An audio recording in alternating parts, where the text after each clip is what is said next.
This video is on slope and rate of change.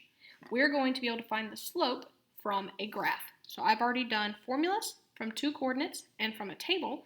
I'm going to flip it to find the slope from a graph.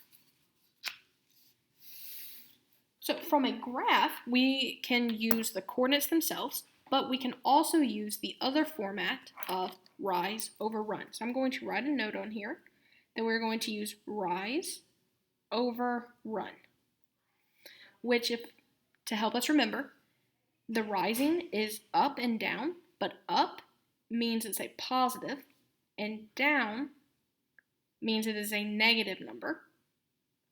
And then the run, you go right, which gives us a positive value, and you can also go left, which tells us a negative value. It is very important to say right and left instead of over. Never say up and over because there's two different overs. Always be very clear on if it's right or left. So what we do is we go from one coordinate to the other coordinate. So we have two marked coordinates on here. So if I start at this coordinate and I want to go to the second one, I need to go up 1, but then I need to go to the right from this location. I need to go right 1, 2, 3, and I hit it. So I went right 3, which is a positive 3. So my rise over run, in the way I went first, was I went up 1, so that's a positive 1, and I ran a positive 3 because I went right. Now, I could have gone from the other coordinate first. I could have gone from this furthest right coordinate and went to this one. So if I want to go from this coordinate to the other one, I could have gone down 1, so that's a minus 1. And then I could have gone left 1, 2, 3, so then that's left 3, which is negative 3. So my rise was down 1, that means negative 1, over left 3, which was negative 3. If I were to simplify this, positive 1 over positive 3, or a negative 1 over negative 3, gives me a positive 1/3. Now, this also follows along with, if we look at the shape of this line, and we look at Mr. Slopeman's first eyebrow, it's going in the same direction, and it's supposed to be positive. Our slope is, in fact, positive. On our second example, we're again going to do rise over run because we have a graph. I'm going to go from one coordinate to my second coordinate. So my rise over run,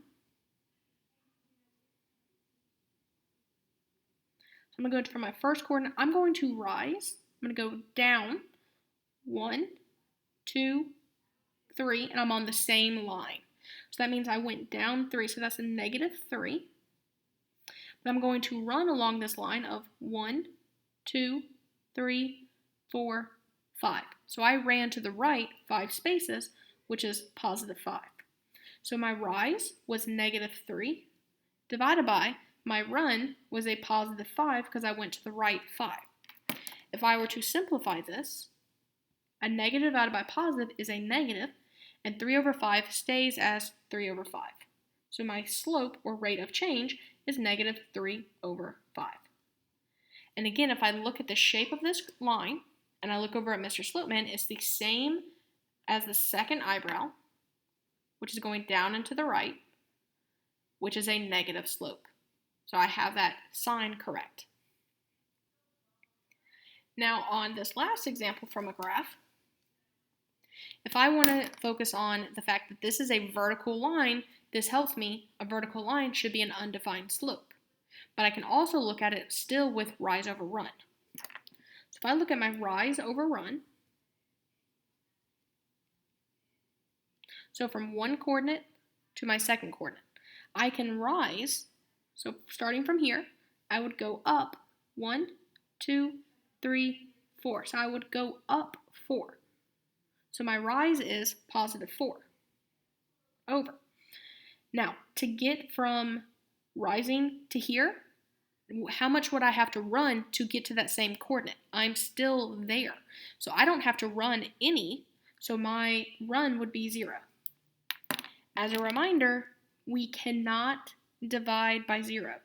You can't divide by 0. That tells us that we have an undefined slope. And again, it comes from a number divided by 0. This is an undefined slope. It is a vertical line, which is an automatic undefined slope. So this is how we find slope from a graph. You can find the coordinates of them and still do our change in y over change in x, where we subtract the numbers. But on a graph, sometimes it's a little easier to just count. So you find your rise, up and down, and then you find your run, left or right. Please remember to always say right or left. Do not say over, because over there are 2 directions. Be very specific in which direction you are going, because that direction tells you your positive or negative value.